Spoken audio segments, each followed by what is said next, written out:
안녕하십니까. 2025년 6월 25일 수요일 신조의 쿨톡 시작합니다. 오광수 민정수석이 부동산 차명 보유를 했다 해서 낙마를 했죠. 그런데 오광수 전 민정수석의 부동산 투기만 문제가 아닙니다.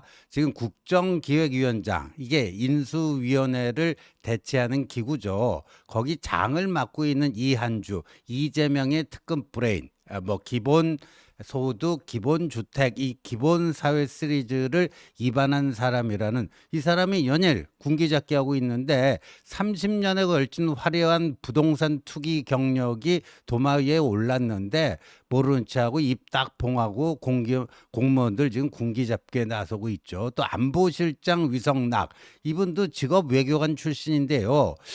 그 뭐 부인을 통해서 지방의 상가라든가 여러 주택들을 다년간에 걸쳐서 보유해 왔다. 실거주 목적은 전혀 아니었다라는 게 드러났죠. 그런데요, 오늘요, 위성락 안보실장하고 똑같은 외교부 이 커리어로 요번에 외교부 장관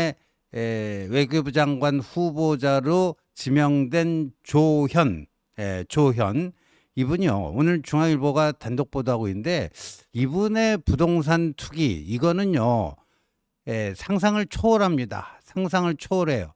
선수급입니다. 선수급. 선수급인데 뭐냐면요, 이 한남 뉴타운 지정이 유력한 그 용산구 보광동에요, 땅을 샀는데, 이 땅도요, 우리가 보통 이게 무슨 건물, 뭐 주택, 뭐 이런 것들이 지어진 땅이라든가 뭐 그런 것들을 사는데, 이 도로용 부지를 샀어요. 도로용 부지를 사가지고 요 노무현 청와대에 근무 나갔을 때 그때 사가지고요, 문재인 때 팔았는데, 그 직후에, 매입 직후에 한남동 뉴타운으로 그 땅이, 매입한 땅이 지정이 됐고, 그래서 문재인 때 팔았더니 10억이 남았다. 10억이 남았다. 야, 이 뭐 대단한 겁니다. 조현 후보자의 배우자 이모 씨가요, 2003년 6월에 그 한남동 뉴타운으로 나중에 지정되는 그 보광동 땅 70평을요, 70평을 세 명이서 나눠서 샀답니다. 이게 이 보니까 이 조현 이 배우자 투기의 특징은요, 왜 선수급이라고 하는가? 두 가지입니다. 하나는 쪼개기를 했다. 쪼개기는요, 이런 거 아닙니까? 쪼개기는 여러 가지가 있어요.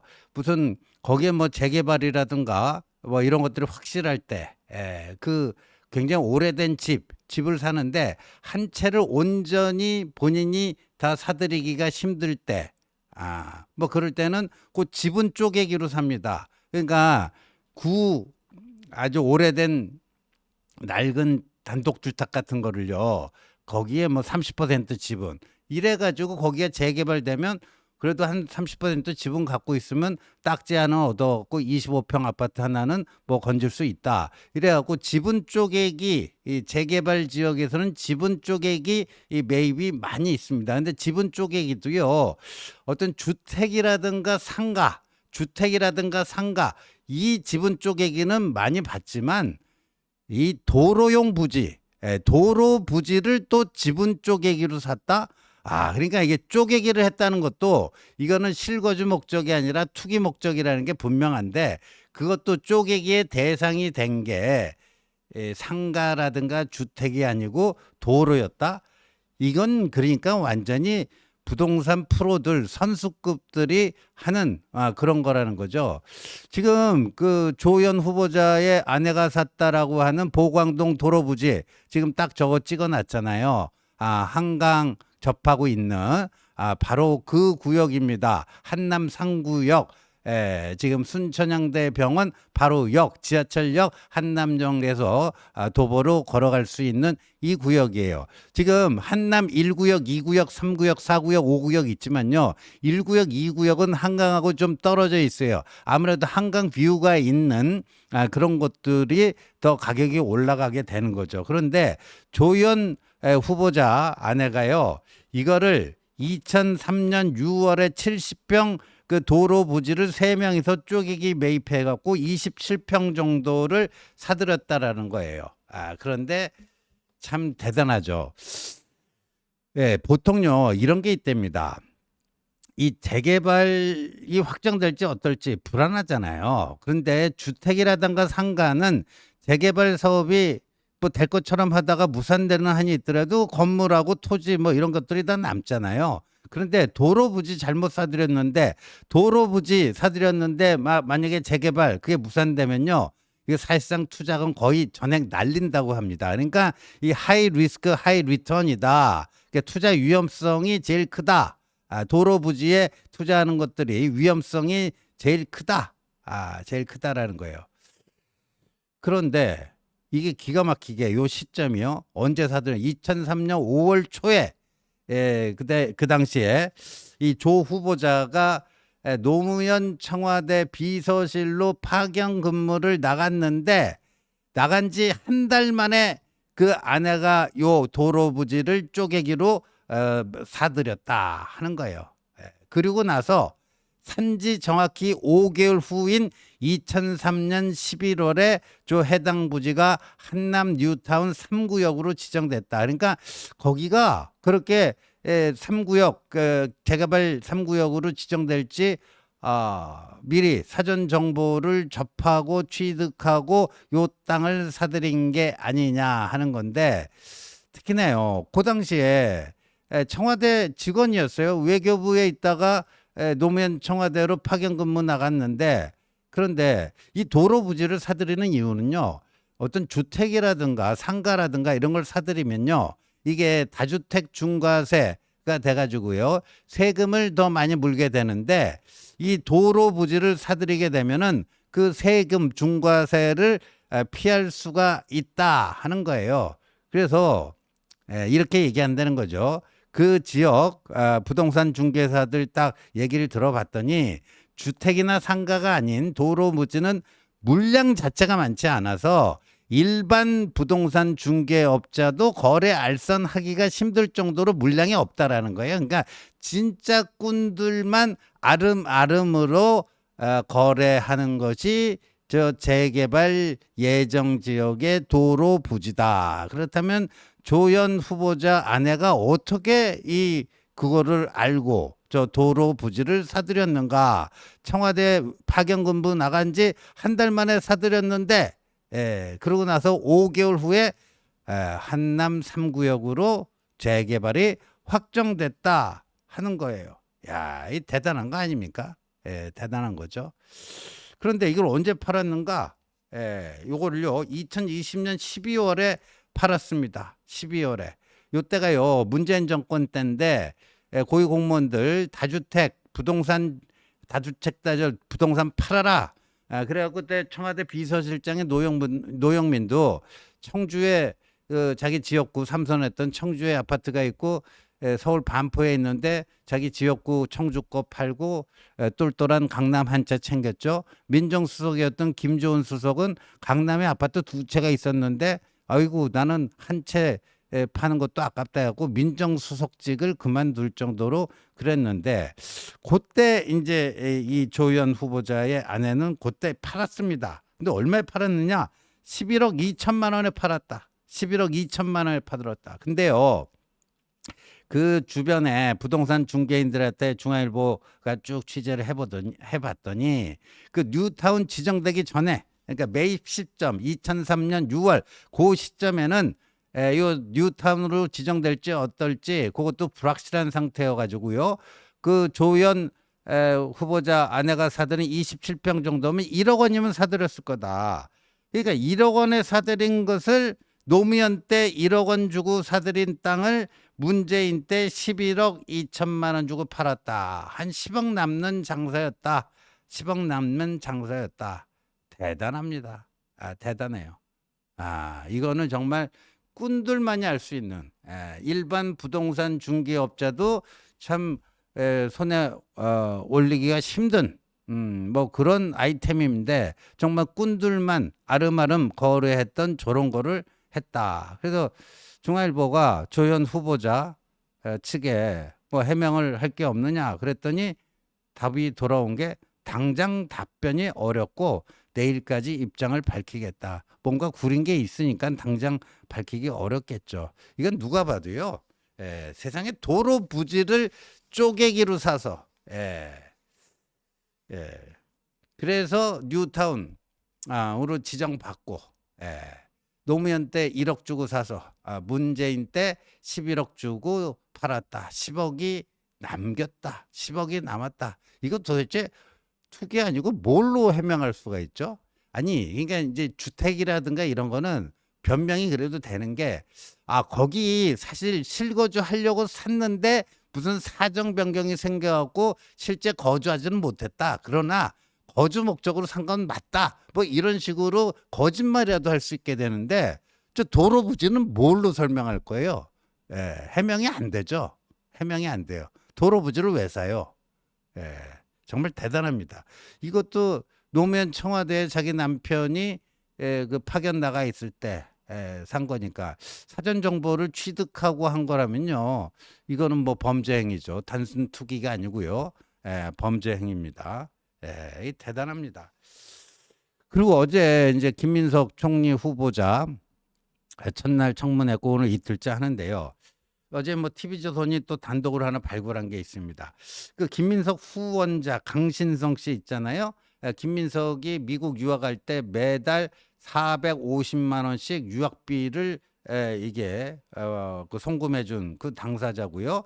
그리고 7억 2천만 원 불법 정치자금을 3명으로부터 그때 받아가지고 이게 유죄 판결이 났는데 그 3명 중에 1명 강신성 씨요. 그런데 이 보니까요. 강신성 씨가요. 8억 원에 산 땅이 있는데 그게 80억으로 감정평가가 됐고요. 8억 원에 산 지방에 있는 별별 없는 땅이 갑자기 10배로 뻥튀기가 되고 80억으로 감정평가가 됐고 그 80억 감정평가를 근거로 금융기관으로부터 50억을 대출받았다. 이게 대단한 사건이에요. 이게요. 전북, 전라북도 정읍에 있는 건설 폐기물 처리 업체 이거를 강신성 씨가 운영을 했다라고 합니다. 강신성 씨가요.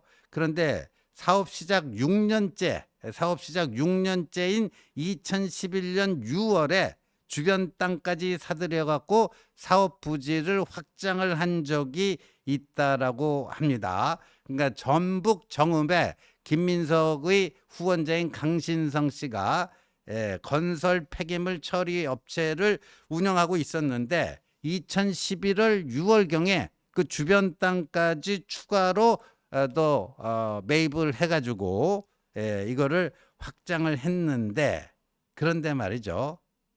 어떻게 됐느냐?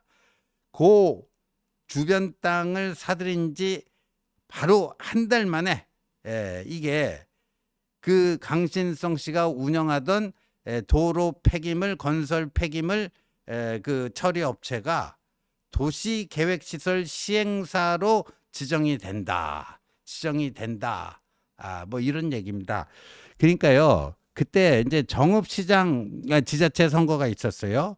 지자체 선거가 있어가지고 그때 김민석 당시 민주당 최고위원이 지원 유세도 갔던 그 정읍시장 후보가 당선이 됐다라고 합니다.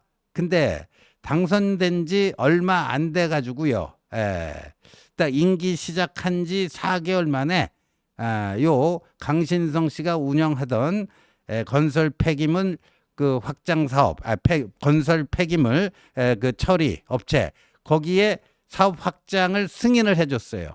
그리고 딱 그 정읍시가 지정하는 시행사, 정읍시가 지정하는 시행사가 된 겁니다.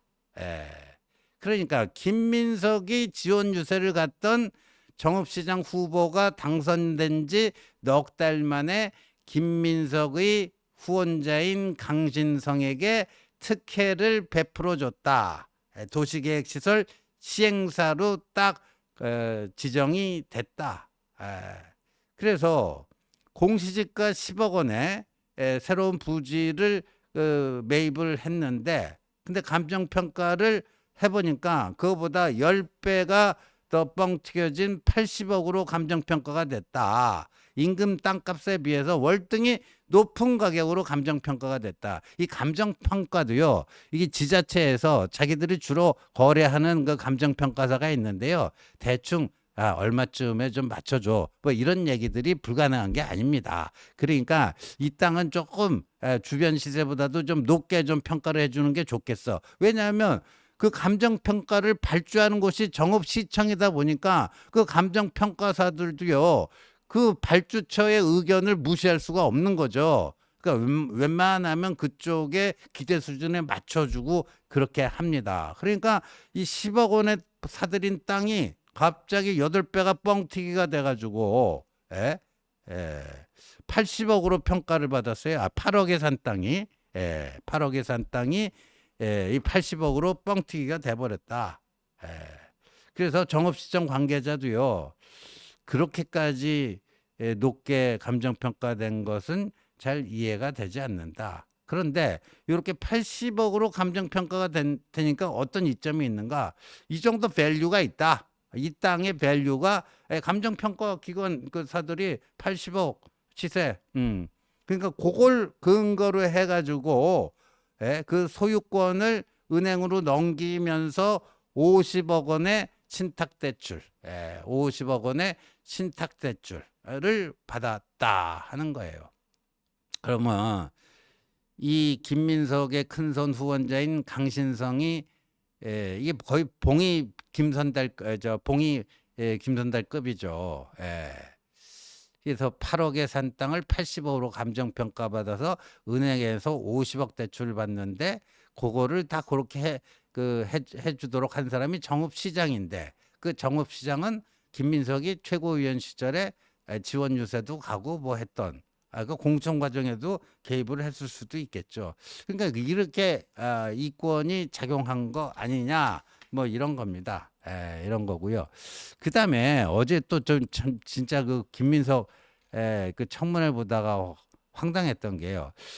그 강신성 씨로부터 미국 유학 시절에 매달 450만 원씩, 김민석이 뭐 하버드 대학 다닐 때 450만 원씩 받았다는 건데, 그게 그냥 공짜로 받은 거냐 뭐냐 그랬더니 이 김민석 왈 강신성 씨로부터 받을 돈이 있었다. 받을 돈이 있었다. 그래서 그 받을 돈 무슨 일로 그 강신성 씨로부터 받을 돈이 있었다고 주장하는 것이냐 하고 이제 국민의힘 김희정 의원이 김민석 후보자에게 물어봤거든요. 그랬더니 김민석 후보자가 뭐라고 답을 하시는지 아십니까? 배추 관련한 농사에 투자하면은 수익이 생긴다고 그래갖고 자기 김민석 자신이 미국 유학 가면서 전세금을 빼가지고 그 배추 농사에 투자를 했다. 그랬더니 거기서 수익이 발생했다. 그래서 월 450만 원씩 내가 유학 시절에 받은 거는 공짜로 받은 게 아니다. 내가 내 전세금 빼갖고 배추 농사 그 투자한 거 거기서 수익금이 나가지고 450만 원씩 꼬박 2년을 450만 원씩 받았으니까요. 뭐 1년이면은 얼마예요? 5천만 원, 한 1억 정도 받았다는 건데. 근데 재밌는 거는요, 그러면 그 자료에 있을 거 아니냐? 자료 제출해 달라 야당 의원이 요구했더니 자료는 제출 드리기 어렵다. 자료는 제출 못 하겠다. 그러니까 이게 보니까요, 뭐 총리부터 시작해가지고 보니까 이 이명박 정권 초기에 그때 그 장관 후보자들이 뭐 강부자, 강남 땅 부자, 뭐 강남 부동산 부자 뭐 해가지고 이렇게 그 사회적 지탄 이 높아지고 정권 초기에 좀 타격을 입었는데 이 이재명 정권이 보니까요. 이건 뭐 장난 아닙니다. 살다가 쪼개기 투자를 도로 부지에 해가지고 10억 원 번 이런 케이스는 저도 처음 접해봅니다. 참 대단한 정권입니다. 시청해 주셔서 감사합니다.